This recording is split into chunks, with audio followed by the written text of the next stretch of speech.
O Senhor esteja convosco. Ele está no meio de nós. Proclamação do Evangelho de Jesus Cristo segundo Lucas. Glória a vós, Senhor. Naqueles dias Jesus foi à montanha para rezar e passou a noite toda em oração a Deus.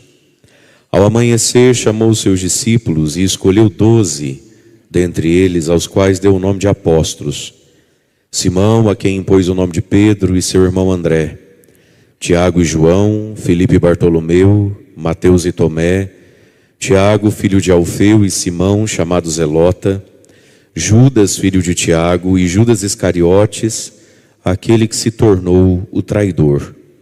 Jesus desceu da montanha com eles e parou num lugar plano. Ali estavam muitos dos seus discípulos e grande multidão de gente, de toda a Judéia e de Jerusalém, do litoral de Tiro e de Sidônia, vieram para ouvir Jesus e serem curados das suas doenças. E aqueles que estavam atormentados por espíritos maus também foram curados. A multidão toda procurava tocar em Jesus, porque uma força saía dele e curava a todos. Palavra da salvação. Glória a vós, Senhor.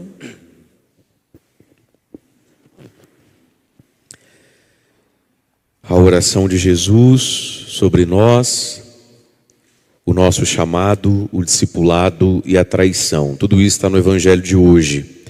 Irmãos e irmãs, a igreja ela é fruto do desejo de Jesus, de um desejo tão profundo que se transformou em oração. A palavra de Deus diz que Jesus subiu a montanha para rezar, passou a noite toda em oração a Deus, e como fruto dessa oração, ele escolhe 12 entre um grupo de discípulos grande que Jesus tinha, que são os 12 apóstolos. Às vezes a gente fala assim, os 12 discípulos. A gente entende que é os 12 apóstolos, mas não é a expressão mais certa, porque Jesus não teve 12 discípulos, Jesus teve muito mais do que 12. Dentre os 12, ele escolhe 12 apóstolos. Veja, ele escolheu, ele quis, ele intercedeu.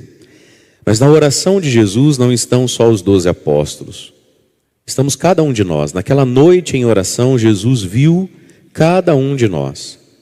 Na noite, depois, 3 anos depois, na noite da agonia, lá no Getsêmani, no Horto das Oliveiras, na Quinta-feira Santa, quando Jesus reza e vai suar sangue, ele reza pela igreja, no mundo, na história, rezou por você, rezou por mim. Agora, a oração de Jesus, para ter fruto em mim, precisa que eu também reze e que eu não deixe de ser discípulo dele, porque agora sou apóstolo. Vem ali então a lista dos 12, né? Simão, a quem impôs o nome de Pedro, seu irmão André, Tiago, João, Bartolomeu, mas assim, e Judas Iscariotes, aquele que se tornou o traidor. Então vamos pensar isso aqui. Judas ganhou de Jesus um presente maravilhoso, o presente do apostolado. Discípulo, que agora também é apóstolo, representante, testemunha. Qual foi o fruto do apostolado na vida de Judas Iscariotes? A perdição, a traição. Porque nós, seres humanos, somos terríveis. A gente não pode receber um elogio, a gente não pode receber meia distinção social. O que é distinção social? É quando você deixa de ser Zé Ninguém e vira Zé Alguém. Né? Então Judas, qual Judas? O nome Judas no tempo de Jesus ele era muito comum. Qual Judas? O Judas lá da igreja. O Judas da igreja. Pronto, então o Judas, deixou de ser um Zé Ninguém. Ele virou alguém.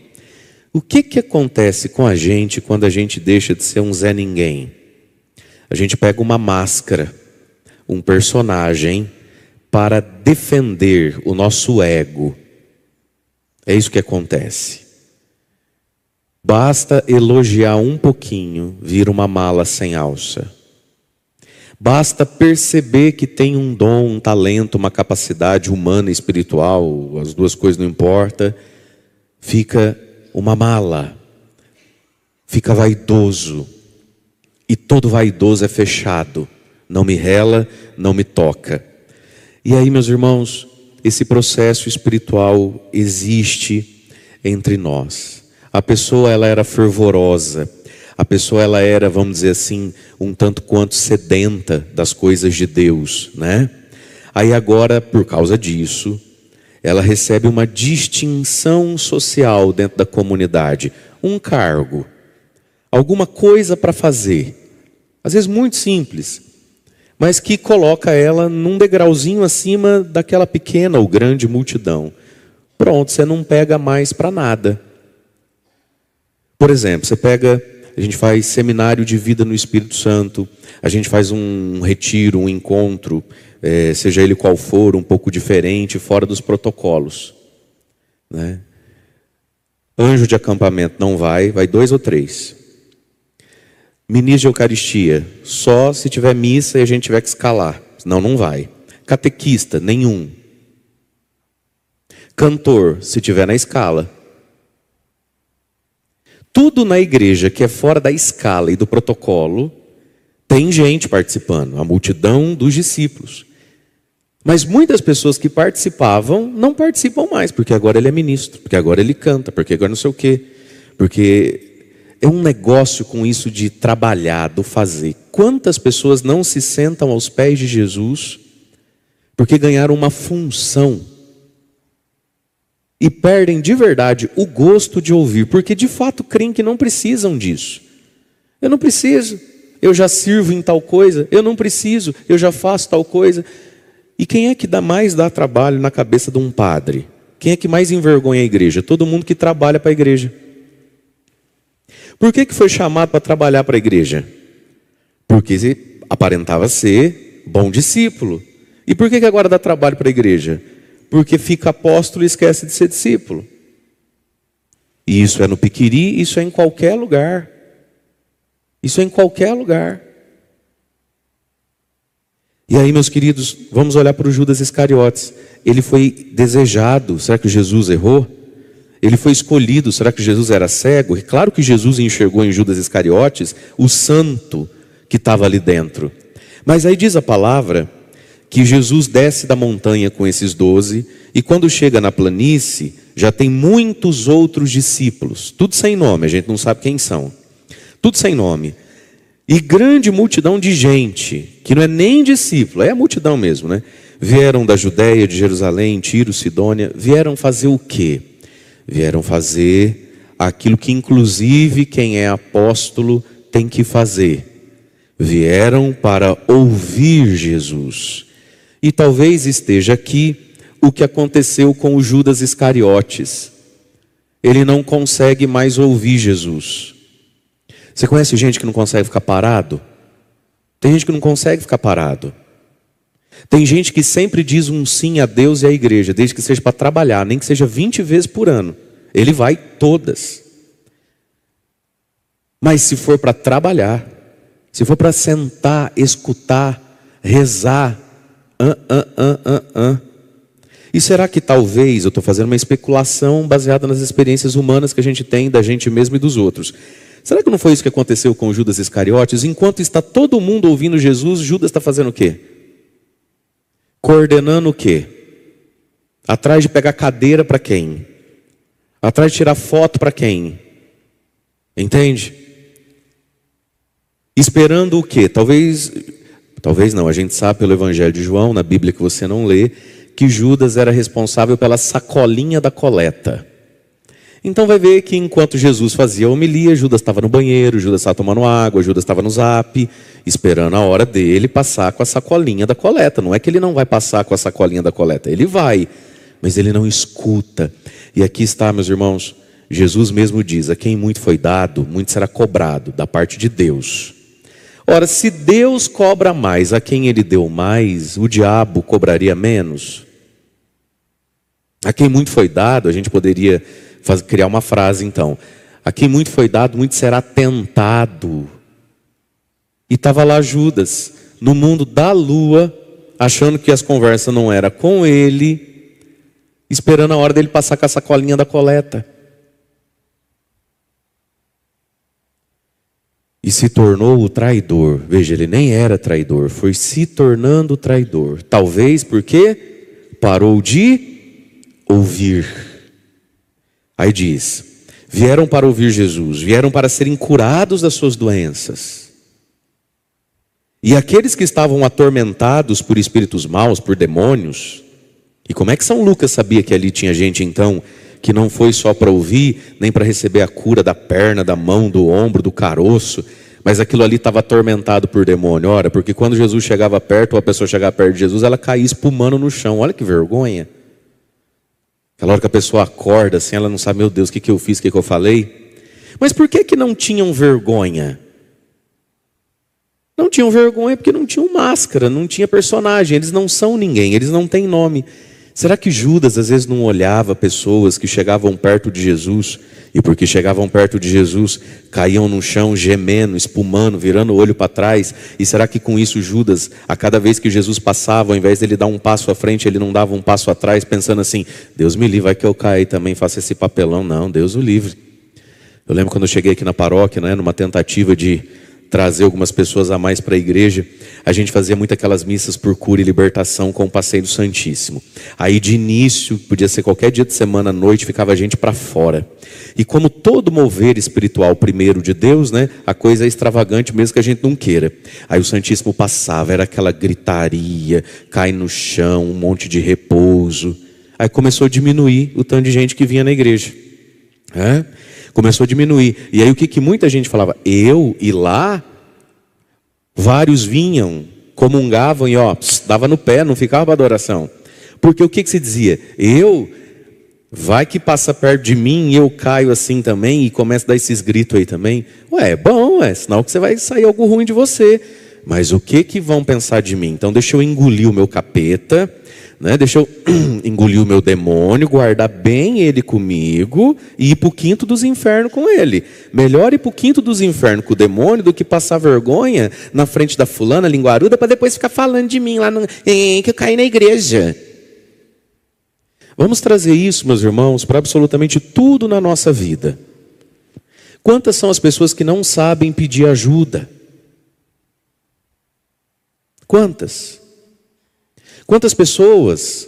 Todo padre atende pessoas que não são da sua paróquia. Todo padre atende pessoas que não são da sua paróquia. Aí as pessoas vêm atrás da gente, aqui porque são de lá. Aí vem aqui atrás. Aí vem aqui, já não tem mal o que fazer, o casamento já foi, sabe? Aí já acabou tudo. Aí você pergunta assim: por que você não pediu ajuda lá para o teu padre? Não, porque eu sou tal coisa na paróquia, fica chato, então você para. Então se afunda.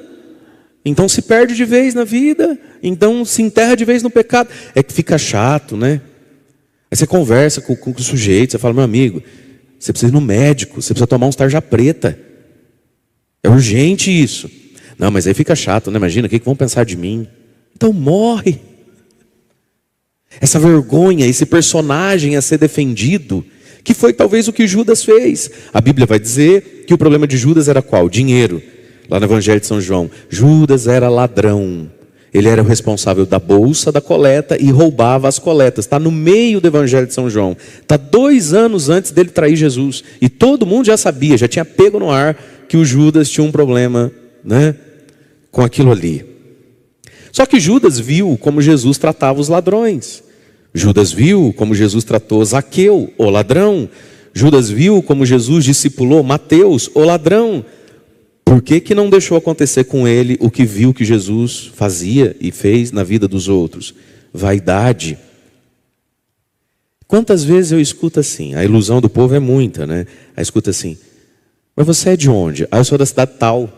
Certo. Aí a pessoa se abre, chora, a gente escuta, acolhe, reza junto. Por que você não procurou lá? Por que você não vai lá? Um motivo. O que vai pensar de mim? Segundo motivo. Esse aqui é um barato. Com o meu padre lá, ele é tão simples. Ele não é igual o senhor. Traduzindo, fala sem parar. É isso que a senhora quis dizer. É isso que o senhor quis dizer. Aí você escuta a pessoa e se pergunta: mas de onde é que você tirou? Primeiro, que você merece coisa melhor. Segundo, que você precisa de coisa melhor. Teu caso nem é tão complicado. Terceiro, é uma vaidade isso. Então, primeiro, o que vão pensar de mim. Segundo, tem que ser o especialista. Gente, o ser humano, o ego humano, gente, e eu tenho ego, e você também.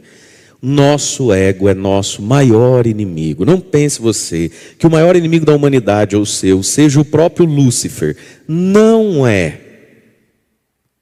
É essa coisa chamada vaidade. Nós temos uma vaidade em nós que nós precisamos aprender a identificar e contrariá-la sempre e toda vez.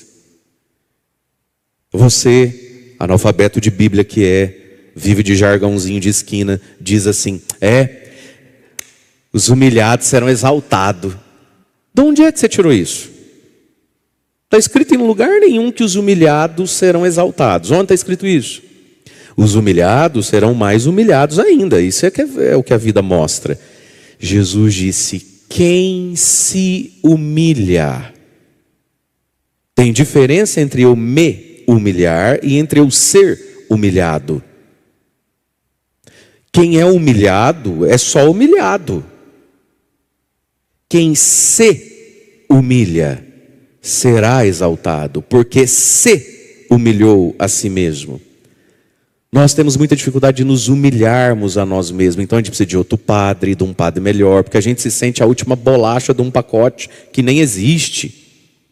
Porque a gente se sente especial demais.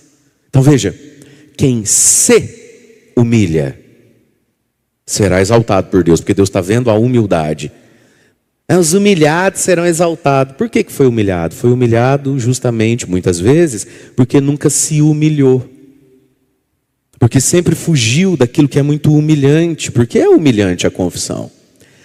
É humilhante pedir ajuda. É humilhante abrir o coração para alguém e dizer que está fracassando em alguma área ou várias áreas da vida. É humilhante.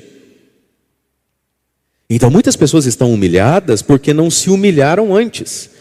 E humilhar-se a si mesmo nos protege da humilhação pública. E muitas pessoas vão para a humilhação pública porque não se humilham a si mesmo. Aí você pergunta: como é que você está? Você está bem? Não, está tudo bem. E por que não fala a verdade? Porque é humilhante falar a verdade. Não está tudo bem, comecei a fazer bobeira de novo. Não estou legal. Não, é humilhante falar isso, né? Que vergonha, né? Então não passa essa vergonha, não. Gente, Deus nos dá a oportunidade da gente escolher passar uma vergonha. E o que a gente faz com essa oportunidade? Se esconde dela. Quem se esconde da ocasião de passar vergonha, vai passar a vergonha na mão dos outros, não na mão de Deus. A Bíblia diz: 1000 vezes cair na mão de Deus, porque Ele é misericórdia, do que cair na mão dos homens. E por que a gente cai na mão dos homens? Porque tem vergonha de cair na mão de Deus. E talvez foi isso que aconteceu com o nosso amigo aqui, o Judas Iscariotes. 3 anos andando com Jesus e nunca, marcou um horário com o próprio Jesus para falar: Senhor, eu preciso falar uma coisa. Eu tenho um negócio para te contar, que Jesus já sabia, né? Interessante, todo mundo sabia que o Judas era ladrão. Jesus não, Jesus também. Interessante como Jesus não fala do que você não quer falar com ele, né? Quantas vezes na vida a gente sabe algo da pessoa, mas você fala assim: eu vou ficar apertando, eu vou ficar espremendo. É chato também, né? Se você quiser, você fala, né? Não quer falar, não fala. Não quis falar, não falou. E se perdeu. Se transformou no traidor por causa de dinheiro. Mateus tinha um assunto com dinheiro, se transformou em santo e evangelista. Zaqueu tinha um problema com dinheiro, se transformou num dos testemunhos mais bonitos da Bíblia. Judas tinha problema com dinheiro, foi para o quinto dos infernos. E aqui está, meus irmãos. Então, nós não podemos culpar nossas fraquezas, nem nossos defeitos de fábrica. Você sabe que todo mundo nasceu com um defeito de fábrica. Teologicamente, na teologia moral, a partir da carta de São Tiago, isso se chama de concupiscência. Cada um de nós nasceu com uma concupiscência, com uma inclinação para algum mal. Eu tenho uma que você não tem, mas você tem a que eu não tenho, e assim é a vida. Mas então a culpa não pode ser da concupiscência, porque Mateus e Zaqueu tinham a mesma concupiscência. Dinheiro, vaidade, comprado mais caro. Eu quero agora, não tenho dinheiro, não tem problema, eu empresto, se eu digo que vou pagar, não vou pagar, você paga para mim, e eu te roubo assim, e boa, bora. O importante é passar na avenida com o carro novo. Cada um tem uma concupiscência. Mas se eu tenho Zaqueu e Mateus, que tem a mesma concupiscência do Judas Iscariotes, Judas Iscariotes, você está achando que a tua história triste vai colar na porta do céu? Maria de Magdala tinha 7 demônios. Então, se eu tenho 1, 2 ou 3 demônios também, já não dá nem para botar culpa no demônio. Porque teve uma mulher que teve 7 demônios e ficou santa. A mulher que ia ser apedrejada porque é adúltera. E tem muita gente que tem uma concupiscência sexual. Tem gente que com dinheiro não dá trabalho, tem gente que pode ser ofendida, ele perdoa, mas mulher, filho, homem, vive aceso. É ou não é verdade? Então um negócio dentro de si, não é ver? Mas aí não dá para falar, porque a mulher lá que ia ser apedrejada lá virou santa. Então, meus irmãos, o nosso maior problema não é nem a nossa concupiscência carnal. Sexo, dinheiro, droga, álcool, preguiça, ira. Não é. Nosso maior problema é aquilo que de demoníaco existe em nós, chamado ego. Porque quando a gente pensa Lúcifer lá no céu, ele era um anjo de Deus.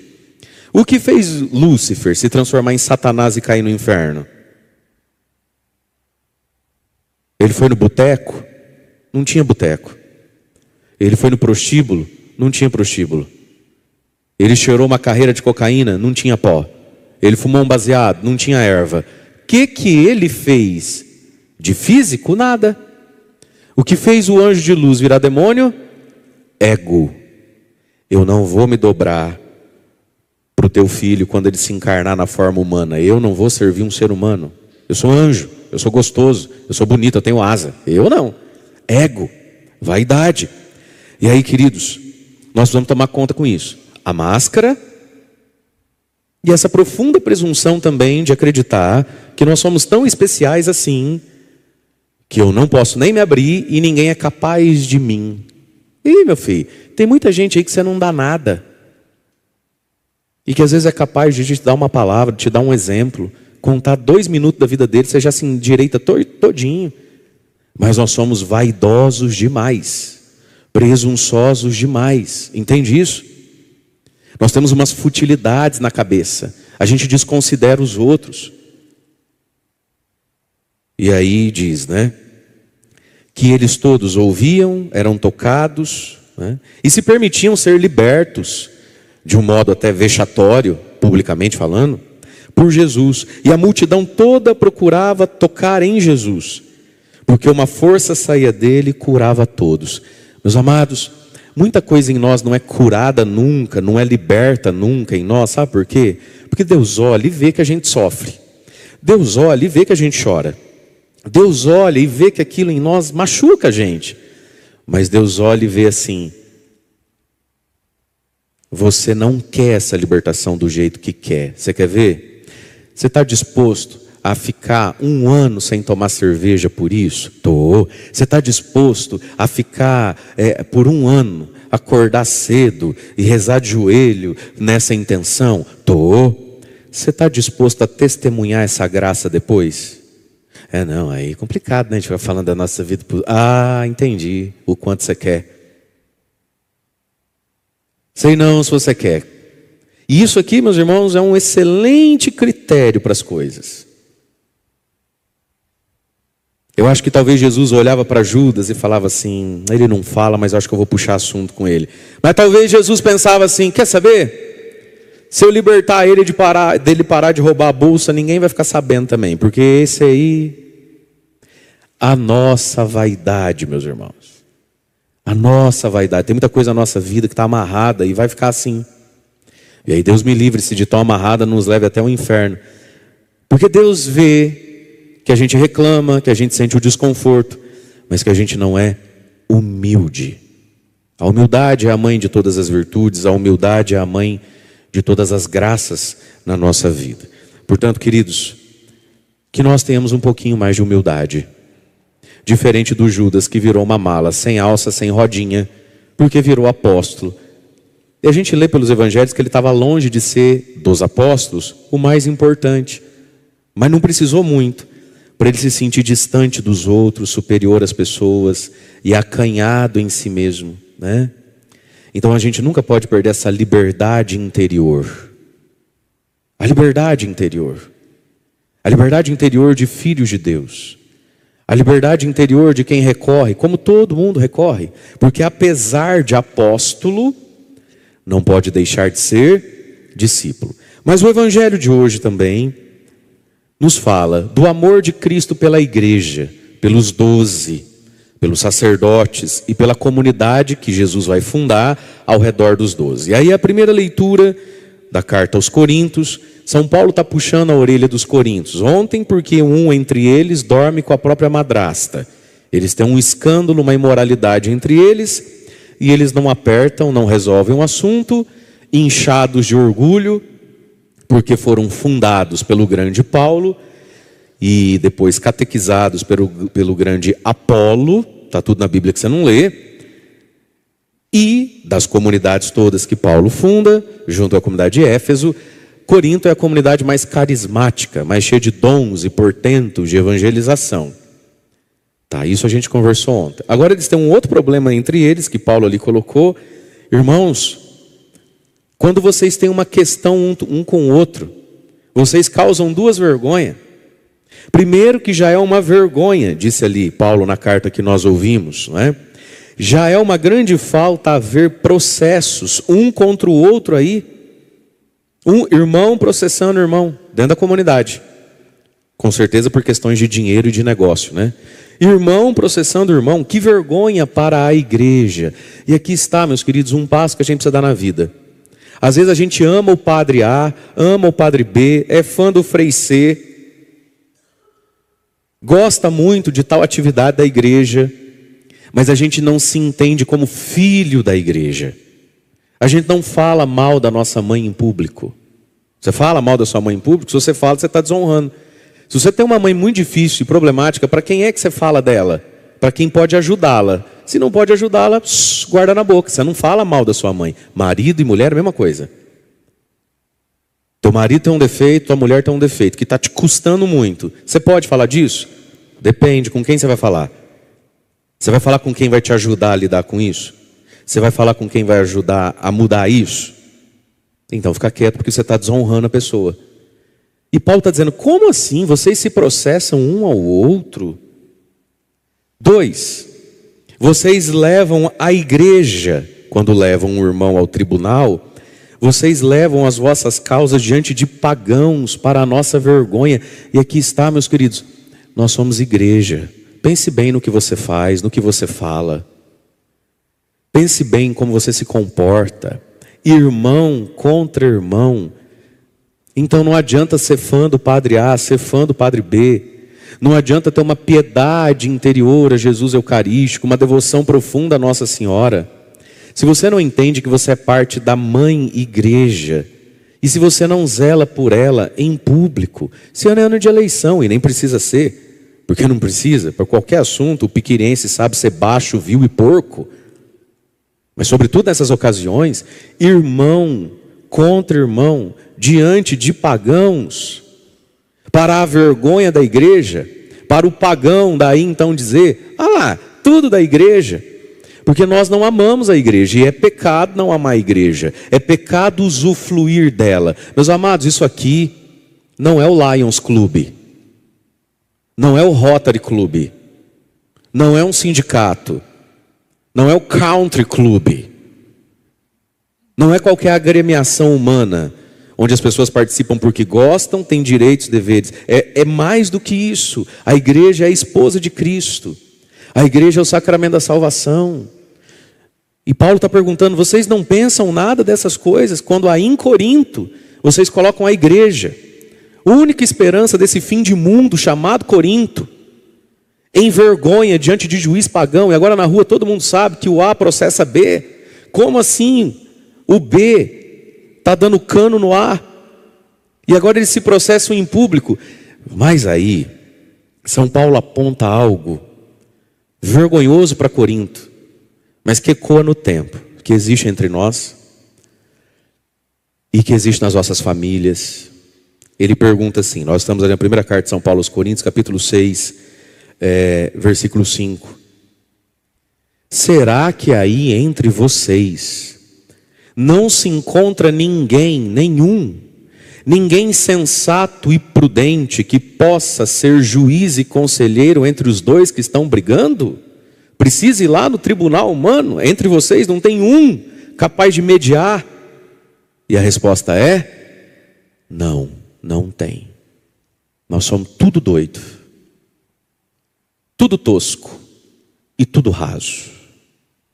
Meus irmãos, olha o que Paulo está dizendo. Não tem ninguém entre vocês sábio, maduro, elegante, prudente, para mediar esse quiprocó aí?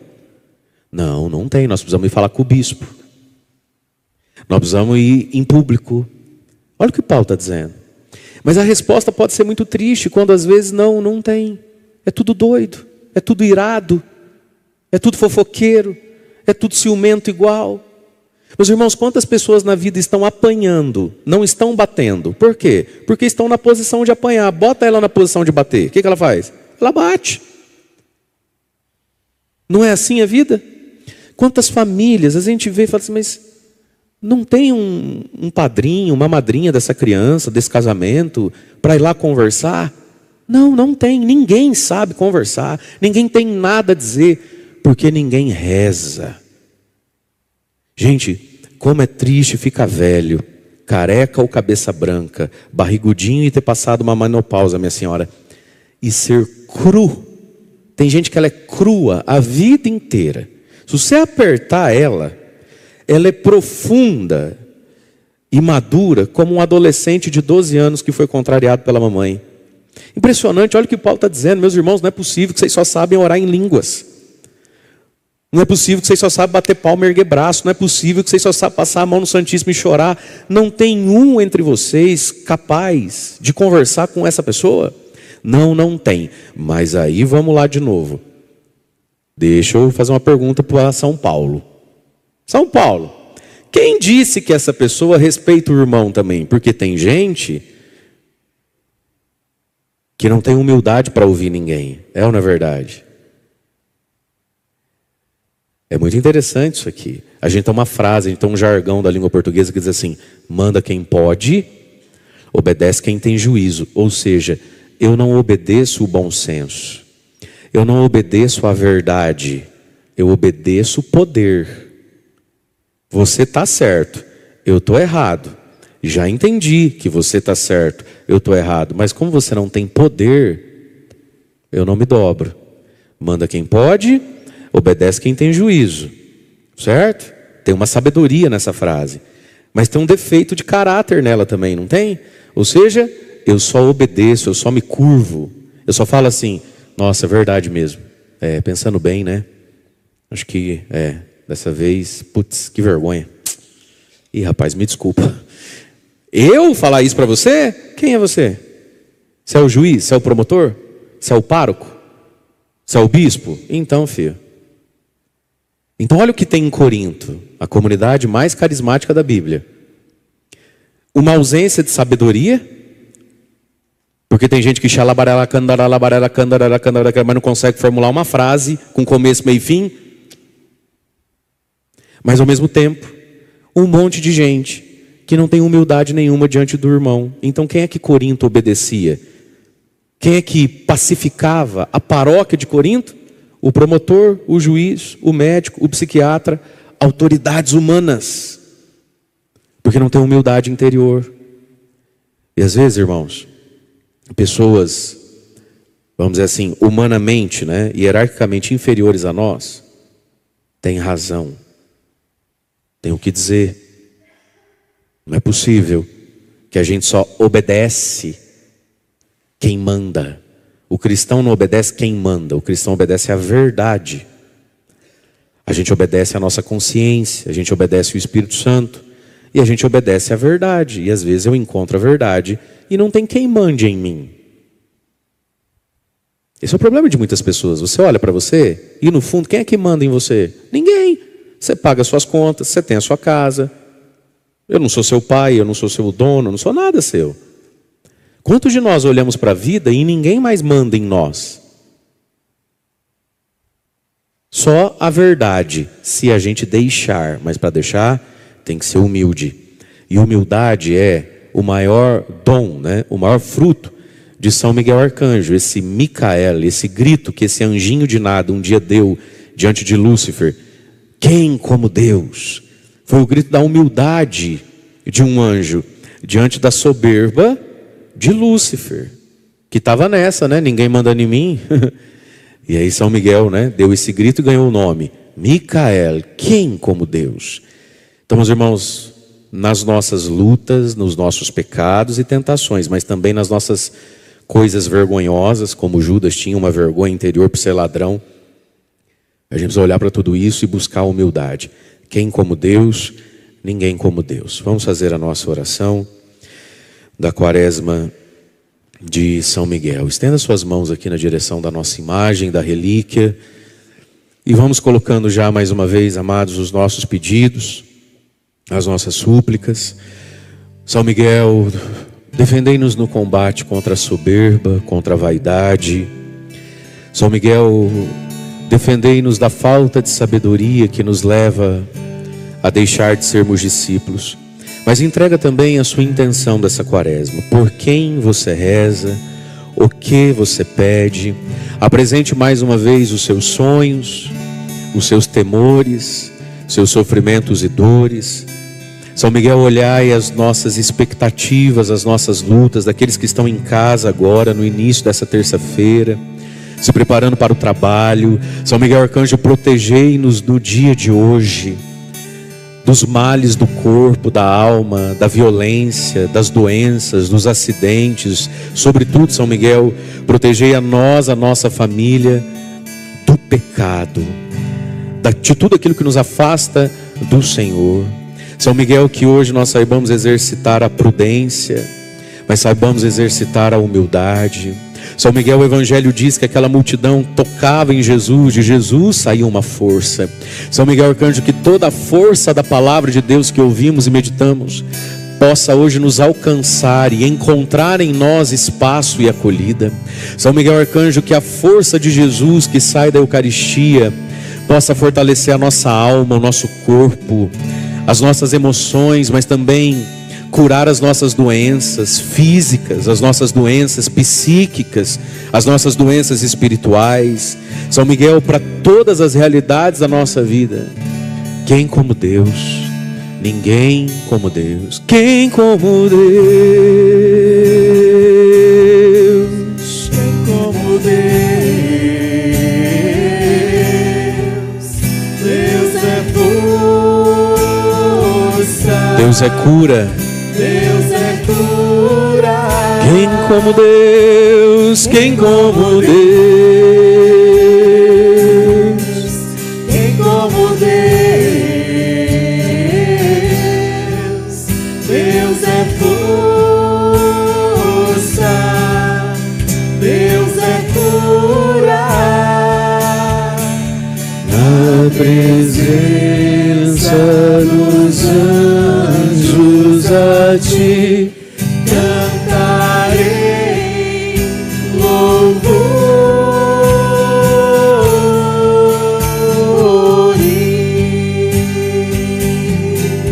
na presença dos anjos a ti Cantarei louvores.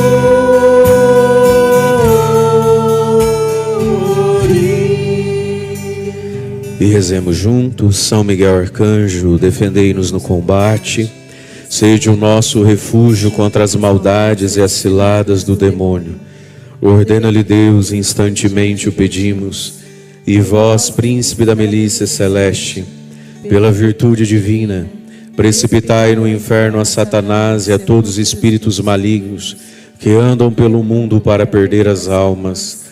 Amém. Sacratíssimo coração de Jesus. Tende piedade de nós. Sacratíssimo coração de Jesus. Tende piedade de nós. Sacratíssimo coração de Jesus. Tende piedade de nós. Senhor, tende piedade de nós. Jesus Cristo. Tende piedade de nós. Senhor, tende piedade de nós. Jesus Cristo, Ouvi-nos, Jesus Cristo, atendei-nos. Pai Celeste que sois Deus, Tende piedade de nós. Filho Redentor do mundo que sois Deus, Tende piedade de nós. Espírito Santo que sois Deus, Tende piedade de nós. Santíssima Trindade que sois um só Deus, Tende piedade de nós. Santa Maria Rainha dos Anjos, Rogai por nós. São Miguel, Rogai por nós. São Miguel cheio da graça de Deus, Rogai por nós. São Miguel perfeito adorador do Verbo Divino, Rogai por nós. São Miguel coroado de honra e de glória, Rogai por nós. São Miguel poderosíssimo príncipe dos exércitos do Senhor, Rogai por nós. São Miguel porta-estandarte da Santíssima Trindade, Rogai por nós. São Miguel guardião do paraíso, Rogai por nós. São Miguel guia e consolador do povo israelita, Rogai por nós. São Miguel esplendor e fortaleza da igreja militante, Rogai por nós. São Miguel honra e alegria da igreja triunfante, Rogai por nós. São Miguel luz dos anjos, Rogai por nós. São Miguel baluarte da verdadeira fé, Rogai por nós. São Miguel força daqueles que combatem pelo estandarte da cruz, Rogai por nós. São Miguel luz e confiança das almas no último momento da vida, Rogai por nós. São Miguel socorro muito certo, Rogai por nós. São Miguel nosso auxílio em todas as adversidades, Rogai por nós. São Miguel mensageiro da sentença eterna, Rogai por nós. São Miguel o consolador das almas que estão no purgatório, vós a quem o Senhor incumbiu de receber as almas depois da morte, Rogai por nós. São Miguel nosso príncipe, Rogai por nós. São Miguel nosso advogado, Rogai por nós. rogai por nós, ó glorioso São Miguel, príncipe da Igreja de Cristo. Para que sejamos dignos das suas promessas. Amém. Oremos juntos. Senhor Jesus Cristo, santificai-nos por uma bênção sempre nova e concedei-nos pela intercessão de São Miguel a sabedoria que nos ensina a juntar riquezas do céu e a trocar os bens do tempo presente pelos bens eternos. Vós que viveis e reinais por todos os séculos dos séculos. Amém. Amém.